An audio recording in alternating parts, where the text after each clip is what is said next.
দুই বোন একই দিনে বিয়ে করলো। ছোট বোন বিয়ে করলো এক ধনী শহরের প্রভাবশালী পরিবারে, আর বড় বোন বিয়ে করলো একদম গরিব গ্রামের মাছ বিক্রেতাকে। শহরের দামি গাড়ি দেখে ছোট বোন গর্বে ফেটে পড়লো, কিন্তু বড় বোনের শ্বশুর বাড়ি এলো ভাঙাচোরা এক পুরনো ভ্যান নিয়ে। তখন ছোট বোন ব্যঙ্গ করে বলল, এত বড় দিনে ভাঙা গাড়ি নিয়ে আসছে, খুবই লজ্জাজনক। চারপাশে শুধু মাছের গন্ধ। যাও, তোমার সেই গরিব মাছওয়ালার সাথেই সুখে থাকো। কিন্তু সে জানতো না, এই ভ্যানওয়ালার পরিবার আসলে রোলস রয়েস মালিকদের চেয়েও ধনী। শ্বশুর বাড়ির দরজায় ঢুকতেই বড় বোন দেখলো বাড়ির আঙিনায় রোলস রয়েস গাড়ির উপর মাছ শুকানো হচ্ছে। খাবার টেবিলে বসতেই অবাক হয়ে গেল।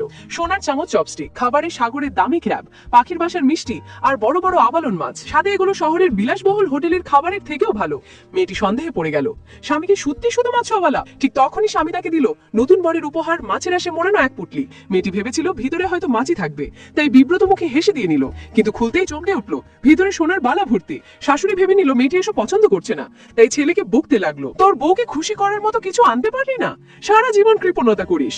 এরপর ছেলেটি আবার ছোট্ট এক বাক্স বের করলো, ভিতরে চকচকে হীরার শাড়ি। মেয়েটির চোখ বিস্ফারিত, তোমরা সত্যি শুধু মাছ বিক্রেতা?